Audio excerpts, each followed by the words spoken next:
नमस्कार बाबा, राष्ट्रीय न्यूज में आपका स्वागत है। अब चलते हैं खबरों की ओर। एक्सक्लूसिव काशी के काल भैरव का बड़ा रहस्य, क्यों बिना इनके दर्शन किए बाबा विश्वनाथ की यात्रा रहती अधूरी। वाराणसी तारांकन काशी को भगवान विश्वनाथ की नगरी कहते हैं। भगवान भोलेनाथ जहां विराजमान हो वहां उनके अलावा किसकी चल सकती है।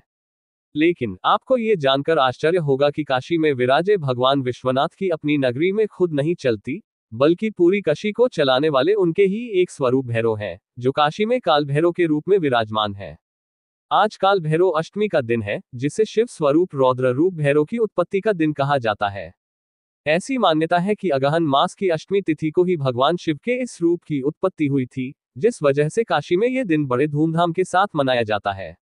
दरअसल काशी अलग अलग खंडों में विभाजित है। काशी की प्रशासनिक व्यवस्था को चलाने का जिम्मा कोतवाल के रूप में काल भैरव को मिला हुआ है। पुराणों में वर्णित है कि जब काशी को स्थापित किया गया था, उस समय भगवान विश्वेश्वर ने पूरे काशी की संरचना के बाद इसकी देखरेख की जिम्मेदारी अपने स्वरूप काल भैरव को सौंपी थी।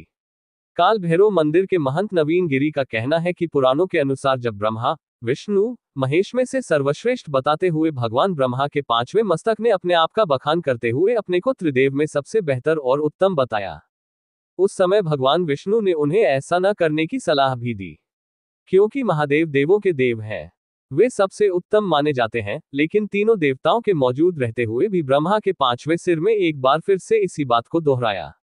इस दौरान भगवान शंकर बेहद नाराज हुए और उनके रौद्र रूप काल भैरव की उत्पत्ति हुई, जिसके बाद शिव के स्वरूप काल भैरव ने ब्रह्मा के उस पांचवें मस्तक को काट दिया, जिससे उन्हें ब्रह्मा हत्या का पाप लगा। ब्रह्मा हत्या के पाप से मुक्ति के लिए काल भैरव को काशी भेजा गया। यहीं पर रहकर ब्रह्मा हत्या से पाप की मुक्ति का अनुष्ठान करने लगे। ब्रह्मा के पांचवें मस्तक को हाथ में लेकर काल भैरव काशी में घूमते रहे। एक स्थान पर वह कटा मस्तक उनके हाथ से छूटा, जहां उन्होंने कुंड में स्नान करके उस मस्तक को कपाल भैरव के नाम से स्थापित किया।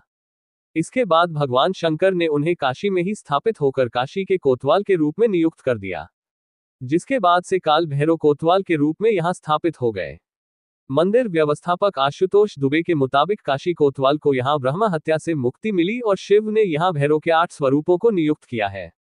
सबको काशी की अलग अलग जिम्मेदारी मिली, लेकिन काल भैरव को कोतवाल बनाया गया। आशुतोष दुबे का कहना है कि मान्यताओं और पुराणों के अनुसार काल भैरव के दर्शन के बिना काशी यात्रा दूरी मानी जाती है। इसके पीछे एक मान्यता ये भी है कि काशी में यमराज की भी नहीं चलती है। यहाँ पर भगवान भैरवनाथ का दंड मृत्यु के उपरांत शरीर पर पड़ता है, जो व्यक्ति के बुरे कर्मों के लिए होता है। इसलिए यहाँ पर दंड स्वरूप मंत्रों से खुद को अभिमंत्रित करवाने के साथ ही यहाँ मिलने वाले काले गड्ढे को भगवान भैरवनाथ के केस के रूप में धारण करने की भी मान्यता है, जो बुरी नजरों से तो बचाता ही है, साथ ही अकाल मृत्यु के भय से भी मुक्ति दिलाता है। अन्य मान्यताओं के साथ काल भैरव का दर्शन करने के लिए सिर्फ आम लोग नहीं बल्कि बड़े बड़े वीआईपी भी पहुंचते हैं। प्रधानमंत्री नरेंद्र मोदी हो, मुख्यमंत्री योगी आदित्यनाथ, नेपाल के प्रधानमंत्री हो या फिर भारतीय जनता पार्टी समेत अन्य राजनीतिक दलों के बड़े नेता काशी आने पर काल भैरव के दर्शन किए बिना वापस नहीं जाते। इन मान्यताओं के अनुरूप काशी में आने वाला हर अधिकारी अपने ऑफिशियल ज्वाइनिंग से पहले काल भैरव मंदिर पहुंचकर बाबा के दरबार में हाजिरी लगाकर अपनी ऑफिशियल ज्वाइनिंग मानता है। और भी ऐसी तरह तरह की न्यूज को देखने के लिए हमारे चैनल को लाइक करें, सब्सक्राइब करें और बेल आइकन जरूर क्लिक करें, इससे हमारे आने वाली न्यूज की नोटिफिकेशन आप लोगों को सबसे पहले मिले।